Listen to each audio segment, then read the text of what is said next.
Welcome to This Explainer.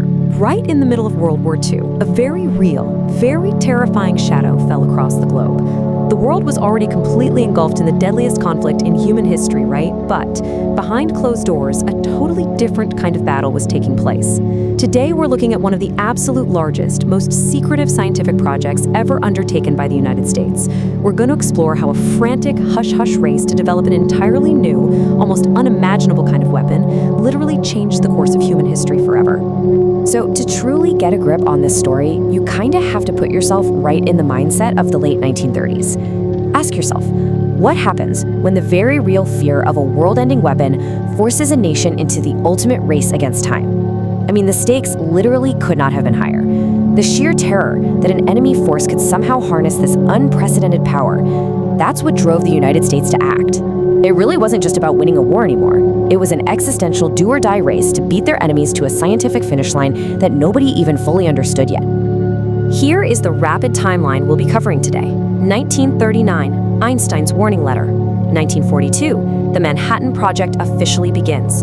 July 1945, the Trinity test. And finally, August 1945, Hiroshima and Nagasaki. Section 1, the race against time, a warning from Einstein. Okay, picture this. It's the late 1930s, and scientists have just figured out that splitting atoms can release absolutely terrifying amounts of energy. Recognizing exactly what this could mean, a group of prominent scientists, most famously Albert Einstein, sent a deeply urgent letter to President Franklin Roosevelt in 1939. They basically warned him that Nazi Germany might already be pursuing atomic research based on these new discoveries. They strongly urged the US government to immediately look into this before it was too late. And honestly, that letter, combined with a rapidly escalating global war, was the ultimate spark that pushed the US into action. Section 2, a massive secret effort, hiding in plain sight. Fast forward to 1942, the US government officially launches a covert research program that eventually becomes known as the Manhattan Project. And the sheer magnitude of this thing, it is incredibly hard to wrap your head around. 130,000. That is the number of workers brought onto this project. We're not talking about a tiny team of researchers tinkering in a basement somewhere. We're talking about brilliant scientists, engineers, and thousands of everyday citizens pulled into a massive, highly coordinated national effort, all working toward one single urgent goal. And an operation this massive needed a sprawling geographical footprint. This wasn't just happening in one building. Entire secret cities were established across the United States. You had major, sprawling sites in Oak Ridge, Tennessee, and Hanford, Washington. But the core scientific research, that was centralized at a highly guarded desert facility in Los Alamos, New Mexico. It was led by the physicist J. Robert Oppenheimer, and it represented an absolutely unprecedented partnership. You basically had rigid, by-the-book military leadership teaming up with these brilliant, eccentric civilian scientists. Now, the scale of the secrecy was just as wild as the science itself. Think about it. Most of those 130,000 workers knew only very, very specific details about their own little daily jobs. They had absolutely no idea what they were actually building. The full scope of the Manhattan Project remained completely hidden from the general public and, astonishingly, even from most members of the United States Congress for the entire duration of the war.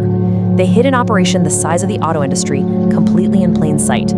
Section 3, the Trinity test, July 16, 1945. So after years of relentless, hidden, exhausting research, the theories and the math were finally put to the ultimate test out in the quiet expanse of the New Mexico desert. They codenamed it Trinity.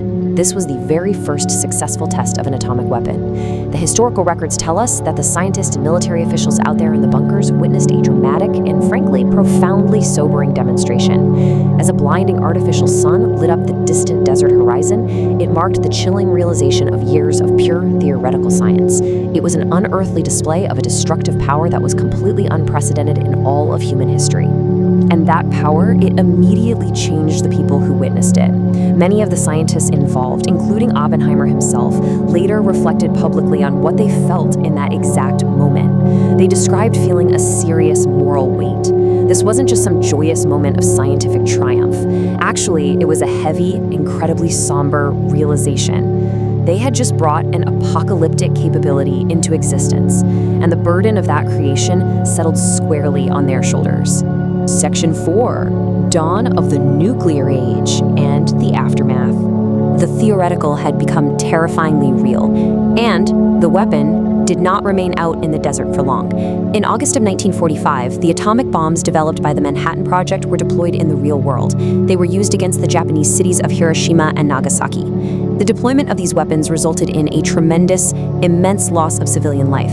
It is a moment of profound human tragedy and immense historical gravity, marking the first, and so far the only times, such weapons have ever been used in combat.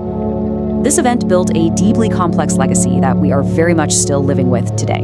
On the one hand, historians note that the use of these bombs contributed directly to Japan's surrender, effectively bringing about the end of World War II, which, again, was the deadliest conflict humanity has ever seen. But on the other hand, it simultaneously birthed the nuclear age. It sparked decades of complex international relations, intense global arms control efforts, and deep, ongoing ethical debates among scientists, policymakers, and historians about the responsible use of incredibly powerful technology. The Manhattan Project combined urgent wartime necessity with incredible scientific achievement and deeply serious ethical questions.